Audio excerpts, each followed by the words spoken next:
The McRib is one of the most elusive and divisive items on the McDonald's menu. Sure, it doesn't appear often, but when it does, it makes the fans go wild.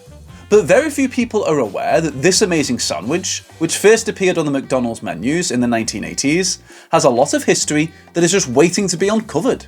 Today, we at Curiosity Factor are bringing you interesting history of the famous McRib.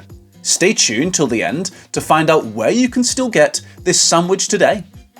The whole McFrenzy started, surprisingly, in the late 1960s. Yes, we have said that the McRib first appeared on a McDonald's menu in the 80s, but its story begins almost 2 decades earlier. So, as we've said, it all started in the 1960s at a military research centre, the little town of Natick, Massachusetts. This is the birthplace of a delicious weapon, restructured meat. It may sound completely unappetizing, but if you love chicken nuggets or the McRib, then we'll have you know you've been eating it for years without a second thought. But what exactly is restructured meat? The name kind of gives it away. It's meat that is usually discarded, but perfectly edible.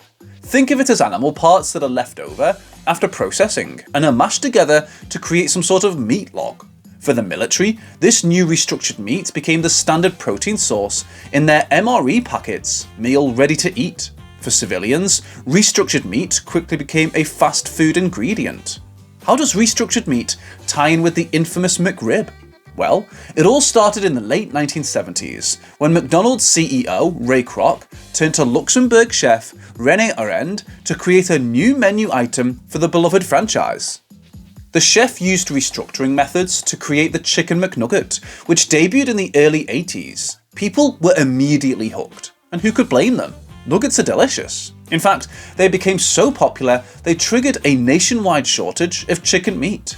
Because of the shortage the nuggets produced, Kroc then asked Arend to come up with a beef alternative. But in 1981, after visiting Charleston, South Carolina, and eating a whole lot of barbecue, Arend became fixated on pulled pork sandwiches.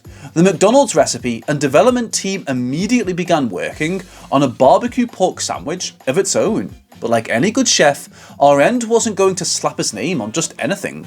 He insisted the sandwich really give off barbecue vibes and had the R&D team work on making it look like a rack of ribs. It took a year to get right, but in 1982, the McRib officially debuted in the US.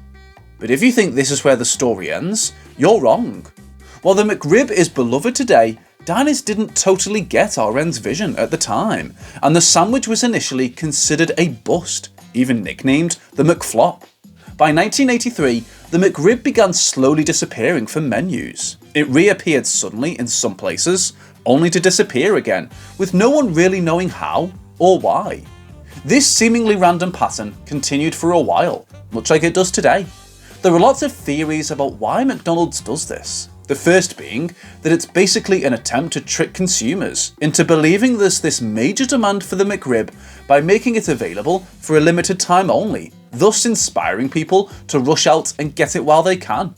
Another theory postulates that McDonald's releases the McRib when pork prices are low to ensure that it's profitable, even if only a select portion of customers are buying it, and then pulls it from menus when prices for pig products rise again. We may never know the truth. But one thing is for sure, what customers didn't get in the 1980s has garnered a cult following in the years since.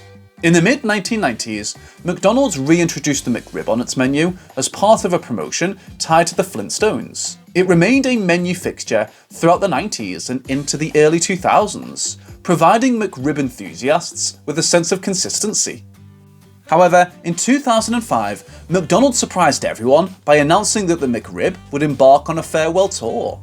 Between 2006 and 2008, the sandwich retired multiple times, undergoing not just 1, but 4 farewell tours. Rather than growing weary of this cycle, fans appeared to become more devoted. A dedicated McRib locator even emerged to help enthusiasts track its appearance. The McRib made a comeback in 2012, coinciding with the anticipated Mayan apocalypse, yet, as usual, it graced menus for only a brief period. It resurfaced in 2020 as a regular item on McDonald's menu, only to quietly disappear once again.